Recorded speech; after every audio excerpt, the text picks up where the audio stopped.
وَقَضَىٰ رَبُّكَ أَلَّا تَعْبُدُوا إِلَّا إِيَّهُ، اور تمہارے رب نے یہ بات طے کر دی تھی کہ مت پوجنا کسی کو سوائے اس کے. پہلی کمانڈ تھی توحید.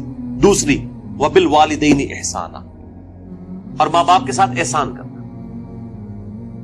قرآن حکیم میں کم از کم 4 مقامات پہ توحید کے فوراً بعد اللہ تعالیٰ نے ماں باپ کا ذکر کیا، اور اس کا ذروہ سنام ایپیکس یہ ہے سورہ بنی اسرائیل. اس سے زیادہ کہیں نہیں ڈیٹیل آئی ہے، اور نہ سینسٹیویٹی کا لیول.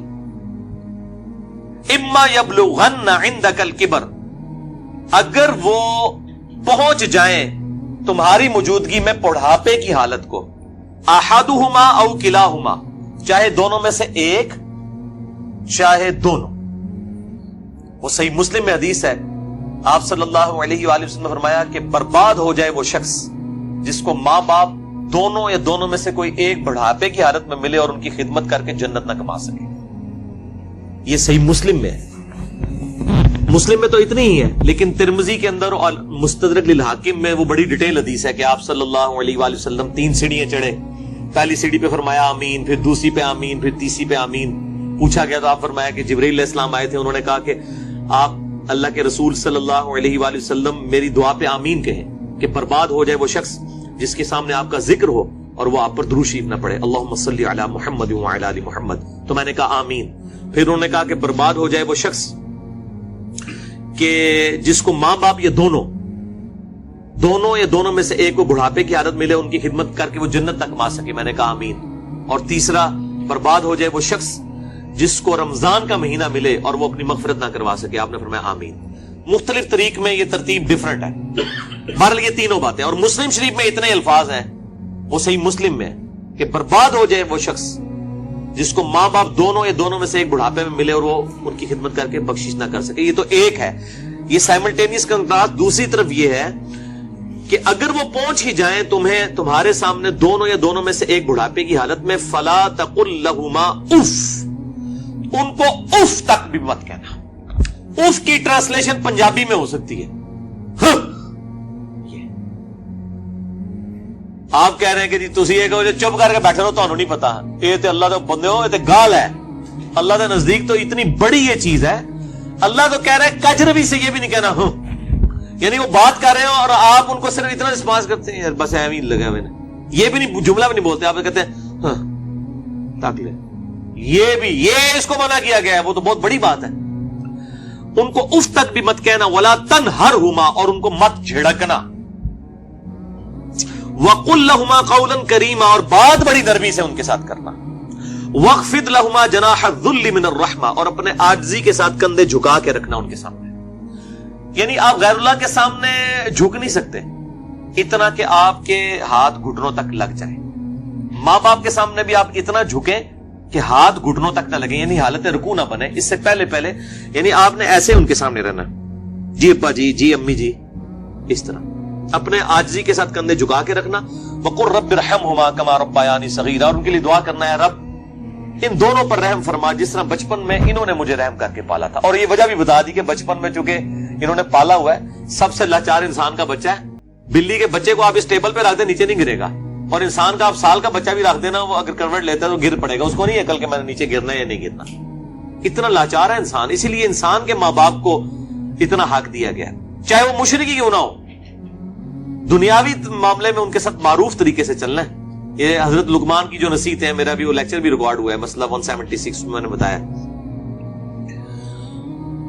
ربکم اعلم بما فی نفوسکم، یہ آپ کی بات کا جواب آ رہا ہے. تمہارا رب خوب جانتا ہے جو تمہارے جی میں ہے.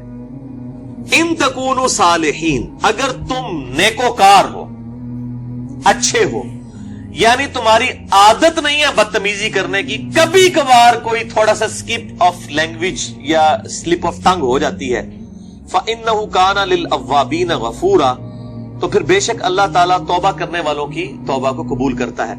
یعنی عادی مجرم نہ ہو. ان تکونوا صالحین، اگر تم عادی مجرم نہیں ہو، عام حالت میں تمہارا بڑا اچھا ایٹیچیوڈ ہے، کبھی کوئی اسٹیٹ آف مائنڈ ایسی تھی کہ کوئی بات غلط نکل گئی، فوراً توبہ کرو. توبہ اللہ سے بھی کرنی ہے، ان سے بھی معافی مانگنی ہے، اللہ تعالیٰ معاف کر دے گا. لیکن یہ معاملہ بہت سینسٹیو ہے جی. اب دیکھیں کہ ہم دنیاوی معاملات میں بھی، یعنی سوئی گیس کی وجہ سے آپ کو پتا ہے کتنے لوگ ہیں جن کے ساتھ ایشو بنتے ہیں. ہم کتنے وہمیوں کی طرح رات کو چیک کرتے ہیں یار کوئی یعنی کوئی کہیں پہ پائلٹ کھلا نہ رہ جائے یا ہیٹر جلتا ہوا نہ چھوڑ دیں پیچھے سے، وہ اگر لوڈ شیڈنگ ہوئی اور پھر گیس آئی تو آپ پتہ کتنے لوگ ہر سال مرتے ہیں. کتنی احتیاط کی جاتی ہے. چھوٹے بچوں کے سامنے ماچس لائٹر نہیں رکھا جاتا، تو احتیاط کرتے ہیں. تو آپ دیکھیں اس طرح کے اگر آپ احتیاط ماں باپ کے بارے میں کر رہے ہیں تو شاید سالوں میں کبھی ایک دفعہ ہو، لیکن ہر ہفتے ہی جھڑپ ہو جاتی ہے یا جب معاملہ ہوتا ہے تب جھڑپ ہو جاتی ہے، تو اس کا مطلب ہے ان تکونوا صالحین نہیں ہے آپ، لہذا آپ کی توبہ بھی کوئی قبول نہیں ہے، توبہ بھی نہیں ہے جب تک کہ ماں باپ صحیح طریقے سے معاف نہ کریں اور اپنی روش صحیح نہ کر لی جائے.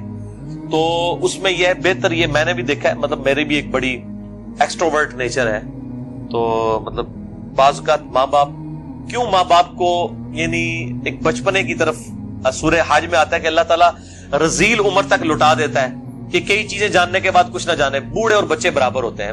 میری بھی یعنی الحمدللہ دادی ماں کی عمر 90 سال ہو چکی ہے. میں یعنی آج سے 10 سال پہلے دیکھتا ہوں اور اب ان میں کافی فرق آیا، یعنی بالکل بچوں والی آتے ہیں، چھوٹی چھوٹی بات کو مائنڈ کرنا. تو میں اپنے ماں باپ کو بھی سمجھاتا رہتا ہوں، وہ ابھی بھی ان کے ساتھ اسی طرح مقابلہ کر رہے ہوتے ہیں ادب کے دائرے کے اندر. تو میں کہتا ہوں ان کے ساتھ مقابلہ بنتا ہی نہیں ہے. جیسے چھوٹا بچہ تو آپ کو 5 دفعہ پوچھے گا کہ بابا یہ کیا ہے، تو آپ بتائیں گے پیار سے، پھر اس کی بھی آگے سے وہ کیڑے نکالے گا. تو اب وہ کئی بار بھول جاتی ہیں، مجھ سے بار بار پوچھ رہی ہوتی ہیں، تو میرے سامنے یہ آیات ہوتی ہے نا، تو وہ 10 دفعہ ایک بات اگر مجھ سے پوچھتی ہیں نا تو میں 10 بار جواب دیتا ہوں. میں یہ نہیں کہتا میں تو کل بھی دسیا سی، کیونکہ ظاہر ہے کہ اس عمر میں پہنچ کے رذیل عمر میں یہی کچھ ہو جاتا ہے. تو انسان کو یعنی بالکل پازیٹیو رہنا چاہیے، ڈرتے رہنا چاہیے، کیونکہ توحید کے بعد قرآن حکیم میں کم از کم 4 جگہ اللہ تعالیٰ نے ماں باپ کے حق کا ذکر کیا ہے، اور جنت اور دوزخ ڈیپینڈنٹ ہو گئی ہے. ٹھیک ہے جی، اس حوالے سے تو بہت احتیاط کرنی چاہیے. سر اب اگر ایسا ہو چکا ہو اور والدین سے معافی بھی نہ مانگ سکے انسان، اور والدین زندہ ہے نہیں سر، وہ ظاہر ہے معافی اسی صورت میں نہیں مانگ سکتا نا اس وقت اس اسٹیج پہ. نہیں، بعض لوگ اس لیے بھی نہیں مانگ سکتے کہ وہ ماں باپ کو چھوڑ کے دوسرے ملک چلے گئے ہوتے ہیں. ہاں یہ بھی ممکن. تو وہ کلیریفیکیشن ضروری ہے. دیکھیں ماں باپ سے اگر ایسا ہو گیا تو فوراً سے پہلے ماں باپ کے لیے دعائیں مغفرت کریں اور ان کی طرف سے صدقہ اور خیرات کریں. جیسا کہ سنن ابن ماجہ میں حدیث ہے کہ یہ صحیح سند کے ساتھ ہے کہ ایک شخص کے مرنے کے بعد جنت میں کچھ درجے بلند کیے جاتے ہیں. تو پوچھتا ہے اللہ یہ میں نے نیکی نہیں کی تھی، یہ کیوں میرے درجات بلند ہوئے؟ تو اللہ تعالیٰ فرماتا ہے تیری اولاد نے تیرے لیے استغفار کیا تو اس کی وجہ سے ہی تیرے درجات بلند. اولاد تو انویسٹمنٹ ہے. صحیح مسلم میں حدیث ہے کہ مردے کو 3 اعمال کا ثواب ملتا ہے. نمبر 1 صدقہ جاریہ، وہ ملنا بھی چاہیے، اس نے خود کیا. امام بخاری نے بخاری لکھی ہے، ثواب ان کو ملنا چاہیے. میری اب ویڈیوز ریکارڈ ہو رہی ہیں، میرے مرنے کے بعد بھی لوگ دیکھیں گے، اس کا ثواب مجھے ملنا چاہیے کیونکہ میں نے الحمدللہ اس پہ محنت کر کے اللہ کے لیے اخلاص کے ساتھ ریکارڈنگ کی ہے. تو میرا ہی عمل ہے، مجھے مل رہا ہے، مرنے کے بعد بھی ملے گا.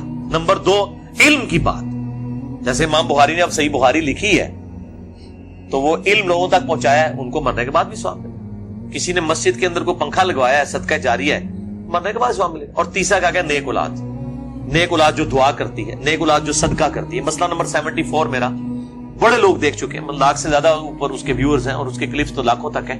اس میں نے بتایا ہے کون کون سے موڈ ہیں میت تک نفع پہنچانے کے. صدقہ و خیرات ماں باپ کی طرف سے کریں تو انشاءاللہ قیامت الدین اللہ تعالیٰ آپ کے ماں باپ کو آپ سے راضی کر دے گا. جب ان کو مرنے کے بعد آپ کی دعاؤں سے نفع ملے گا تو بڑے خوش ہوں گے کہ ہمارے بچوں نے ہمیں مرنے کے بعد یاد رکھا.